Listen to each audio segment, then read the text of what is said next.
Qormaata jireenyaa kutaa afuraffaa akkam jirtu hordoftoota koo kan isin daawwachaa jirtan YouTube chaanaalii Mulugeetaa Ofishaalii. Ani Mulugeetaa Tasfaan jedhama. Gamanumaan nageenyi koo kabajaa fi jaalalaa lafa isin jirtanitti isin haa dhaqqabu isiniin jechaa kanneen chaanaalii kanaaf haaraa taatan subscribe viidiyoo kanas like gochuun jalqabaa. Yaada fi miirri keessan anaaf hamileedha waan ta'eef koomentii jalatti yaada fi miira dhuunfaa keessan naaf barreessa. Kanneen seenessa qormaata jireenyaa kana kutaalee darban hin dhaggeeffanne ammuma chaanaalii kana jala seentanii dhaggeeffachuu ni dandeessu. Egaan kutaa sadaffaa darbe keessatti seenaa yaadanii mata duree qormaata jireenyaa jedhuun yaadaniin osoo mana barumsatii deebi'aa jirtu obsaan karaa irratti ishee eegee kitaaba keessa xaalayaa kaa'ee yeroo itti laatu abbaan buddeenaa ishee galataan argee akka ture.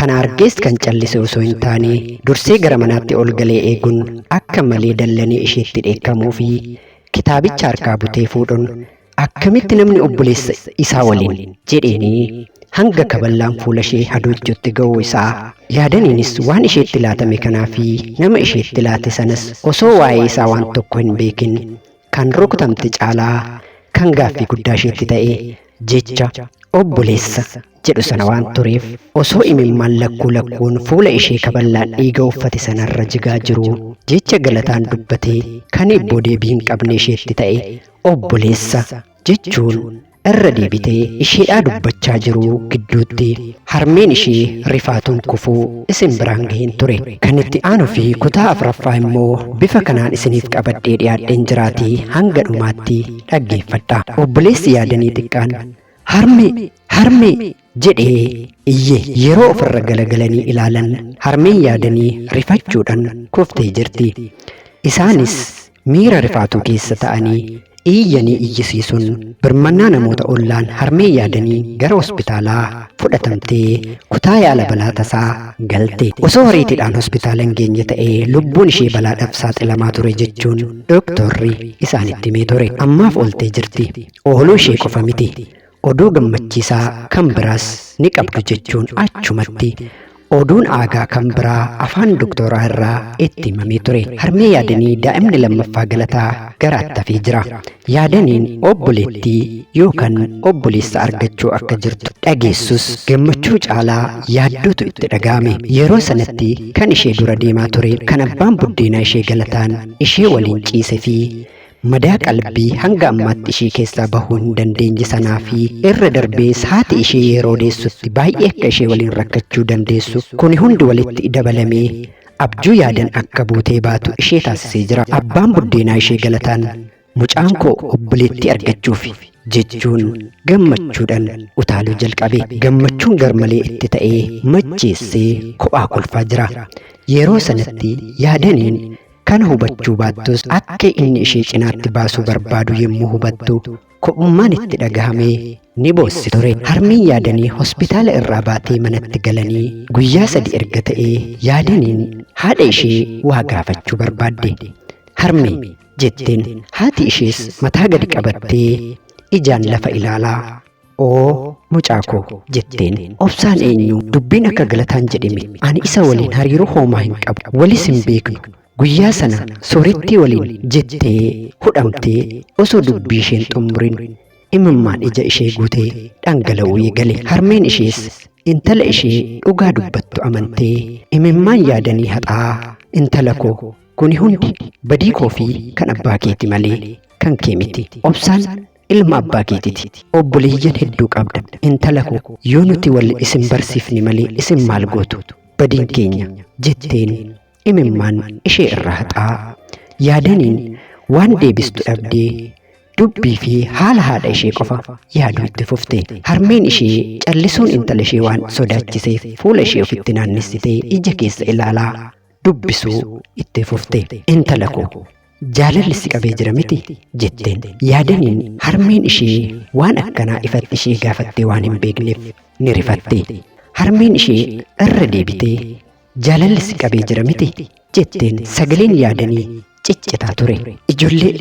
Ijoollee dhiiraa nan sodaadha. Hundi isaanii waan na gudeedan natti fakkaata jetteen. Yee intala koo namni dirqisiisee si gudeeduu yaalee jira moo jettee yaadanii gaafatte. Yaadaniinis eeyyee jettee waan dubbattetti rifattee bakka teesse irraa ol kaatee harmi lakki gonkumaa jetteen. Galataan deemsa miila isaa osoo hin dhageessisin isaanitti ol seene. Maal odeessaa jirtu jedheetti yaadee haasawa isaanii addaan kutuuf seenaa haarawaa tokko jalqabee waan dura haasa'aa turan dagachiise. Sana booda yaadanii tooftan gara alaatti erga baasee booda irra deebitee waan akkasii akka hin kaafne doorsisee yoo dubbatte ishee fi haadha ishee duuti akka isaan eeggatu itti hime. Yaadanii qabxiin ishee gaarii waan tureef kolleejjii barsiisotaa kotobii barachuuf galmee hordofuu eegalte. Yaadaniin waan baay'ee yaaddi. Dhugaa dubbachuuf yaadaniin baay'ee bareedduudha. Dhiira fi dubartiin bareedina ishee dinqisiifachuun yoo isheef himan waan itti qoosan hanga itti fakkaatutti gahee bareedduu ta'uu ishee hin amantu. Haa ta'u malee yaadaniin magaala funyaan konkonaa kuullee nyaara kuulaa ishee jedhamtuudha. Inumaa amma erga jabaachaa dhuftee kan ishee hin hawwine hin jiru. Yaadaniin barnoota ishee kolleejjii galmooftee torbanitti karaa irratti obsaa waliin walitti dhufanii. Innis akkuma argeen itti fiiguun ishee hammate. Yaadaniinis gocha obsaa kanatti baay'ee rifatte. Obsaan ishee jaalatee jira. Isheen kana hin beektu. Innis icciitii dhokataa ishee fi isa gidduu jiru hin beeku malee inni garuu obboleessa isheeti. Yaadanii imimmaan irra dhangala'aa jira. Obsaan waan ta'aa jirutti burjaaja'ee maaltu si mudate jedhee ishee gaafate. Osoo isaaf deebii hin laatin fiigdee biraa sokkite. Guyyaa sana osoo isheen waa'ee obsaa yaadaa jireenya ishee wal jala bade buustee baasaa yaa Waaqayyo garuu maaf qorumsi natti baay'ate jecha osoo imimmaan lakkuun irra jiguu yeroo dhugaatii mana isaaniitii dhugaa ture kan wal baran beekan hiriyoota isaa waliin bakka yeroo hundaa taa'anii kolfaa nama ol deemu gadi deemu jechoota itti darbachaa oolan isaa taa'ee jiru akka tasaa ishee arge. Isheen garuu isa hin argine ture. Yaadii jedhee waame. Gara galtee yoo ilaaltu isa argitee ni rifatte. Beekan imimmaan ishee irraa haxaa maaltu ta'e jedhee ishee gaafate. Yaadaniinis osoo imimmaan irra dhangala'uu seeqqachuuf yaaltus ta'uuf dide. Homtuu jetteen. Beekaa yoo argattu garuu miirri duraan isaaf qabdu suni keessa isheetti dhagahamuu jalqabe. Innis harka isaa saggoo ishee irra kaawwatee hanga naannoo mana isaaniitti osoo waliin hin dubbatin ishee gaggeesse. Isheenis yeroo mana bira geessuu deebi'e gaheera jetteen. Tole yaadii garuu osoo sitti hin himin hin deemu. Baay'ee natti tolta gaafan sin jedhu jedhee osoo dubbii isaa hin xummirin abbaan buddeenaa ishee lafaa bahee samiidhaa gadi bu'ee bakki inni dhufe osoo hin beekamne gartokkeedhuma maaliif sagaagaltuun taatu sirumaa machooftuu fi dhugduu gandaa walii immoo lamaanuu baay'ee rifatan. Yaadaniinis harka beekaa of gadi dhiisiftee gara manaatti fiigdee galte.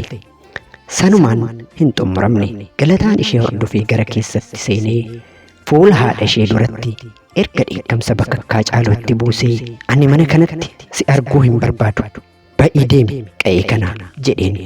Yaadaniinis dabaa fi miidhaa ishee irra gahaa jiru caalaa dhimma haadha isheetiin yaadda'aa manicha dhiistee baatee deemte. Yaadaniin firan qabdu eessa akka deemtus hin beektu. Isheedhaaf jajjabinni imimmaan ishee qofa. Boo'aa bakka awwaalchaa tokko deemte. Ammatti kan isheetti dhagahamaa jiru miidhaa fi arrabsoo galataati. Haadha ishee irratti sagaagalaa kan ture. Kan dirqisiisee ishee gudeedaa ture. Jechoota keessa ishee guban har'a isheetti dubbate. Bakka deemte hundatti machooftuuwwan gandaa wajjin turte kan inni jedheen. Ani mucaan koo HIV'n akka hin qabamne nan yaaddaa. Ati dhimma keeti kan jedhuu fi kan biraa kan isheen jedhame hedduu itti ulfaatee baay'ee sammuu isheetii ol ta'ee of ajjeesuuf funyoo qopheeffachuu eegalte.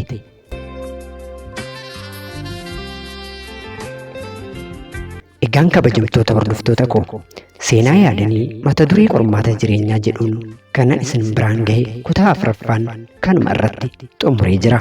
kutaa shanaffaan kan itti fufu ta'aatii hangasitti kutaa shanaffaa jechuun koomentii jalatti naaf barreessa. Kanneen chaanaalii kanaaf haaraa taatan immoo sabskiraayib godha. Viidiyoon ani yeroo yeroon gadi dhiisu akka isin bira ga'uuf mallattoo bilbilaa kana oon godhachuu hin dagatina. Viidiyoo kan biraan hanga walitti deebinutti lafa jirtanitti nagaan haftaa. Nagaatti.